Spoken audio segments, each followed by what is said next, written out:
What if the quiet you come home to every night isn't empty, but waiting? What if the bed beside you feels cold, not because love passed you by, but because something unseen is still being prepared? What if the prayers you whispered at 2 a.m. when no one else could hear you were never ignored, only held? There is a certain kind of loneliness that doesn't scream. It just sits there, soft, heavy, persistent. It shows up when the lights go out, when the phone is silent, when another birthday passes and nothing has changed the way you hoped it would. You've done what you were supposed to do. You stayed faithful. You worked hard.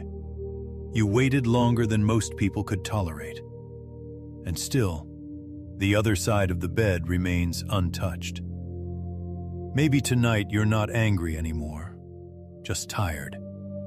Tired of wondering if you missed something. Tired of asking God questions that seem to echo back without answers. And yet, you're still here, still listening, still hoping, even if that hope feels thin. If any part of you feels seen right now, don't rush away from this moment. Just stay.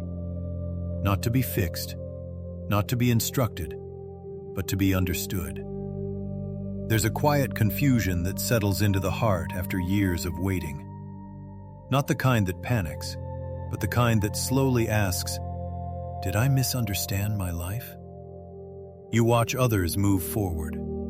Marriages, children, family photos on walls you'll never sit beneath. And even when you're genuinely happy for them, something inside you aches in silence. It's not jealousy. It's grief. Grief for a life you imagined would look different by now. Grief for conversations that never happened. For a hand you thought you'd be holding. For a future that still feels just out of reach. And the hardest part isn't being alone. It's not knowing why. You've prayed the prayers people tell you to pray. You've surrendered. You've waited without walking away from your faith. Yet some nights, the questions grow louder than the worship songs ever were. Did God overlook me? Was I too patient? Did I do something wrong without realizing it? If you've ever felt that quiet tension between trusting God and feeling forgotten, there is nothing weak about you, nothing broken. There is simply a human heart carrying more weight than it was meant to carry alone. And maybe the loneliness you feel isn't a sign of absence, but the pressure of something forming beneath the surface. What if the question isn't, "Why am I still alone?" but, "What is this season shaping inside me?" Sometimes the deepest work of God doesn't look like movement. It looks like stillness. Like long stretches where nothing changes on the outside, yet everything is quietly rearranging within. You may have thought this chapter was about waiting for someone else to arrive. But what if it has been about you becoming someone? Someone anchored, someone unshakable, someone who can carry more than just personal happiness. Pain has a way of narrowing our vision. It convinces us that if one thing hasn't happened, then nothing meaningful is happening at all. But heaven doesn't measure life the way we do. What feels like delay to you may be design. What feels like exclusion may be preparation. What feels like silence may be God creating space. Space deep enough for a calling that cannot survive distraction. This isn't a story about romance postponed. It's a story about purpose being protected. And to understand that, we need to look beneath the surface of what singleness really costs, and what it quietly produces. Because the real issue isn't your age. It's the weight of expectation you've been carrying alone. On the surface, the struggle looks simple. You're single. Time has passed. Life didn't unfold the way you expected. But that's not the real issue. The deeper weight isn't the absence of a partner. It's the silent question of worth that begins to grow when waiting lasts too long. Somewhere along the way, singleness stopped being a season and started feeling like a verdict. Not spoken out loud, but felt. You may tell yourself you're fine. You function well. You contribute. You stay busy. But underneath, there's a quiet pressure to justify your life. To explain why you're still here, still alone, still hoping. The heart begins to confuse timing with value, delay with disqualification.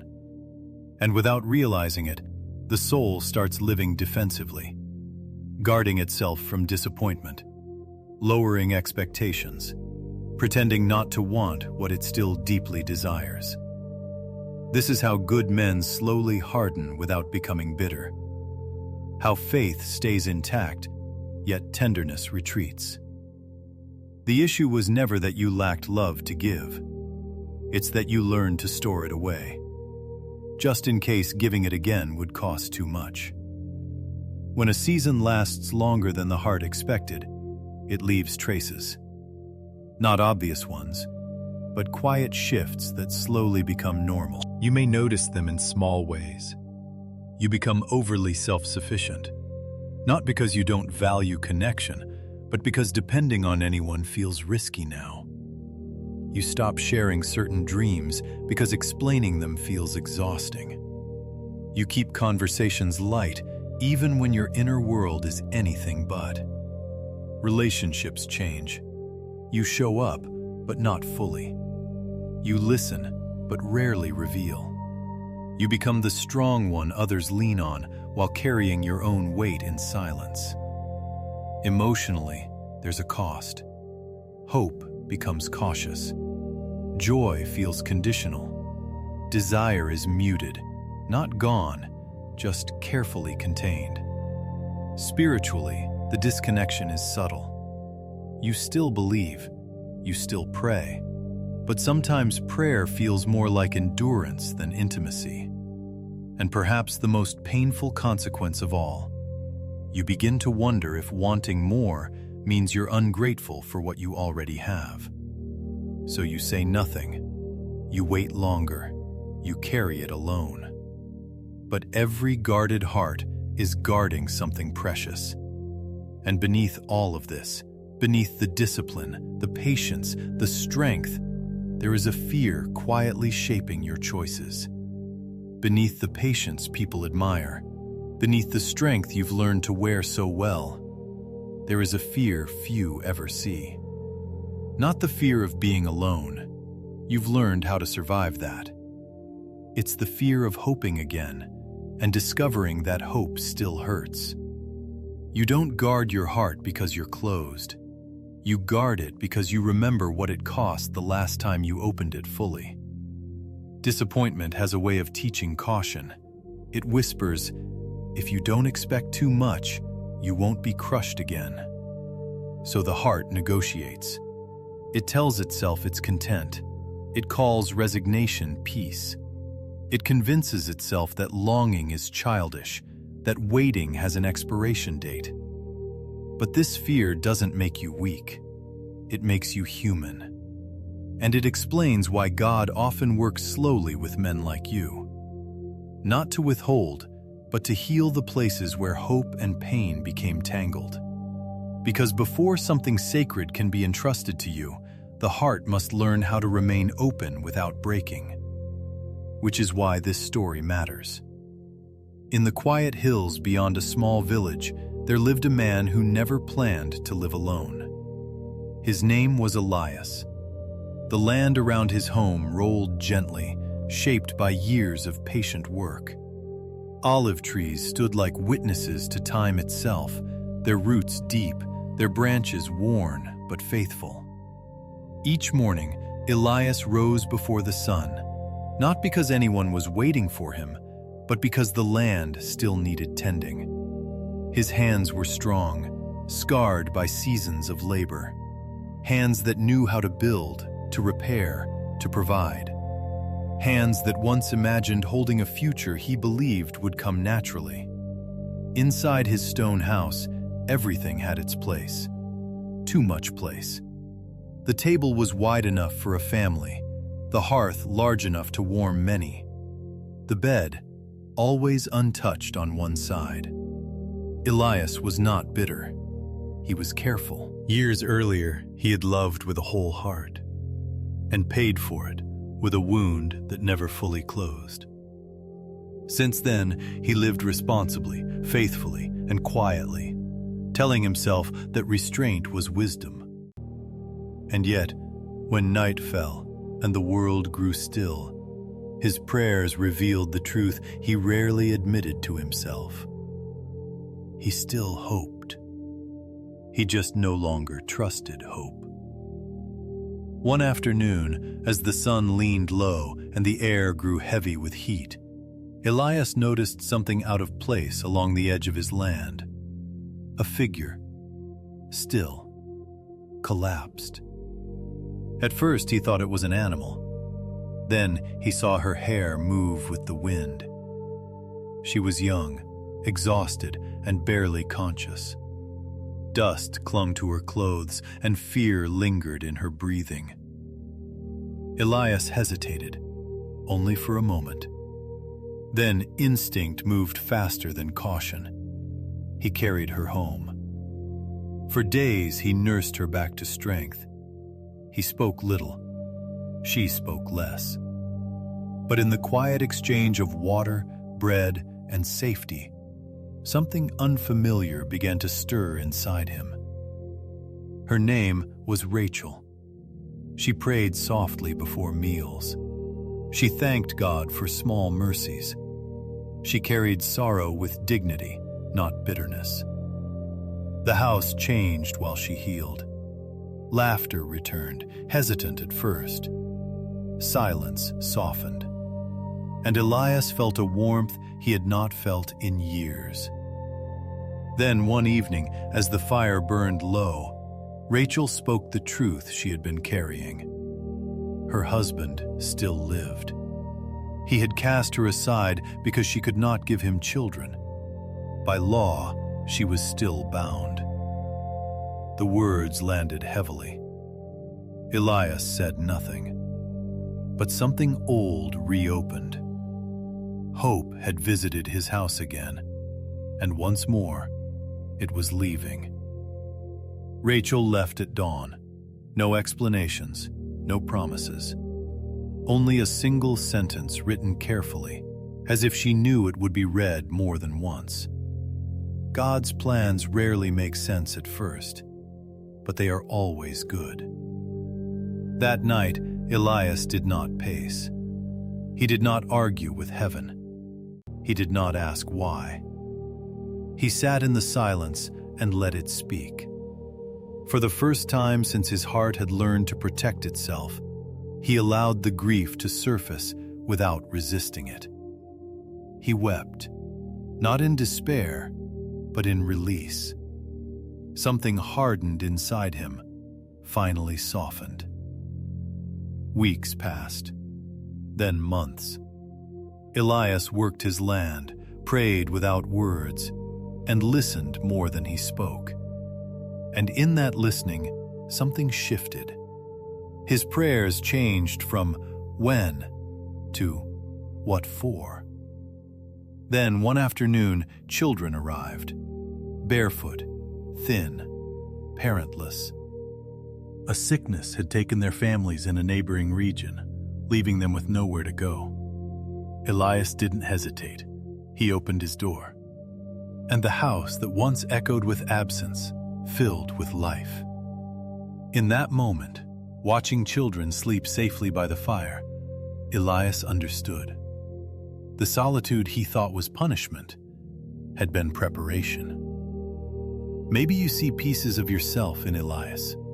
Maybe you too learned how to live well on your own, not because it was your dream, but because it became your reality. Maybe you've built a life that works, a routine that functions, a faith that endures. And yet there are moments, quiet, honest moments, when you wonder who you might have been if things had turned out differently. Maybe you've told yourself you're past wanting certain things, that desire is for another chapter, another version of you.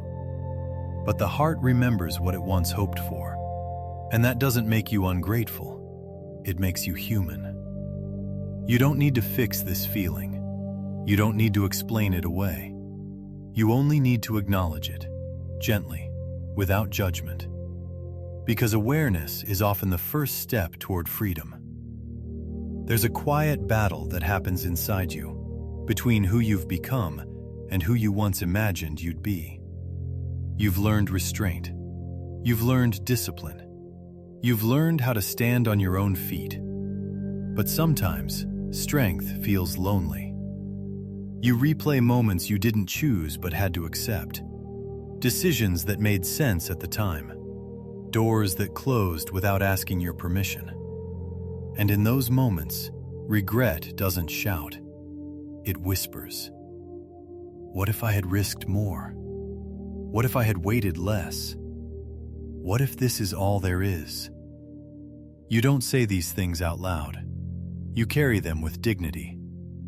Yet deep down, there's still a desire to matter beyond survival, to love deeply, to be chosen not out of need, but out of calling. That tension doesn't mean you're ungrateful for your life. It means you're still alive inside. And that longing, though painful, is proof that your story is not finished. What if change doesn't begin with doing more, but with softening? Not forcing answers, not rushing outcomes, just allowing yourself to want again, without shame. Hope doesn't have to be loud to be real. Sometimes it's just a quiet willingness to stay open, even when the future is unclear. You don't need to rewrite your past to move forward. You don't need to prove anything to anyone. All that's being asked of you in this season is honesty, with God and with your own heart. To stop seeing your life as something that's stalled and begin seeing it as something that's been forming, slowly, deliberately, wisely. Because the same patience that kept you standing is the patience that will carry you into what's next. And there is a next. Not one shaped by pressure or comparison, but one rooted in purpose, deep enough to hold whatever God entrusts to you. There are moments in Scripture where God doesn't explain himself. He simply points to a life. A man like Jeremiah. He was faithful. He was obedient. And God told him something that made no sense to the culture around him. Do not take a wife. Do not build the life others expect. Not because Jeremiah was unworthy of love, but because the weight of what he was called to carry required an undivided heart. Or think of John the Baptist, a voice in the wilderness, no home, no family name to pass down. And yet, he recognized truth before anyone else did. He saw meaning while others felt lost. His clarity was born from solitude. Even Paul understood this mystery. He didn't speak of singleness as lack, but as freedom. Freedom to move when God said move, to give when God said give, to suffer when God said endure. These men weren't missing out on life. They were being positioned for it. Not every calling looks like a home filled with children. Some callings look like space. Space for wisdom. Space for service. Space for impact that ripples farther than bloodlines ever could. What these men shared wasn't constant activity. It was restraint. They didn't rush to fill the emptiness. They didn't force a future just to quiet the ache. They learned the strength of waiting without hardening, of standing still without giving up. In a world that confuses movement with progress, they discovered that silence can be obedience. Not every door is meant to be opened by force. Not every desire is meant to be satisfied immediately. Sometimes, the most powerful thing a man can do is resist the urge to escape his own season. Stillness teaches discernment, silence sharpens hearing, and restraint protects what hasn't fully formed yet. This isn't passivity, it's trust. The kind that believes God is working even when there's no visible proof. And this is where it touches your life. Your season hasn't been empty. It's been intentional. The restraint you've practiced, whether by choice or circumstance, has been shaping your inner world in ways comfort never could. You've learned how to sit with yourself, how to face silence without running, how to hear your own thoughts and God's without distraction. That depth will matter. Because whatever God entrusts to you next, a person, a people, a purpose, will require more than surface-level strength. It will require a man who knows who he is, even when no one is watching. Your singleness has not been about denial. It has been about development. And now, that brings us to the most practical question of all. What do you do with this season, right here, right now? This season asks for a different lens. Not reaction, but wisdom. Not control, but trust. Reaction says, I need this to change so I can feel whole. Wisdom says, I am being shaped so I can carry what comes. Control tries to force timelines, labels, outcomes. Trust allows meaning to unfold without violence to the soul. You don't reframe your life by pretending you don't want more. You reframe it by understanding that what you want is not wasted. It's being refined. This season is not asking you to shrink your desires. It's asking you to mature them, to stop measuring your life by what's missing and begin recognizing what's being built. Because the man you are becoming will determine the weight you can carry tomorrow. This is where meaning becomes movement. Not rushed, not forced, but intentional. Step 1. Redefine productivity. Productivity isn't how busy you are, it's how aligned you are. Instead of asking, am I doing enough? Ask, is what I'm doing shaping the man I'm meant to become? Example, you may not be building a family yet, but you might be building wisdom, patience, and clarity, things that can't be rushed. Inner question, what is this season producing in me that another season couldn't? Step 2. Invest where you are needed, not where you are applauded. Loneliness often narrows life inward. Purpose turns it outward.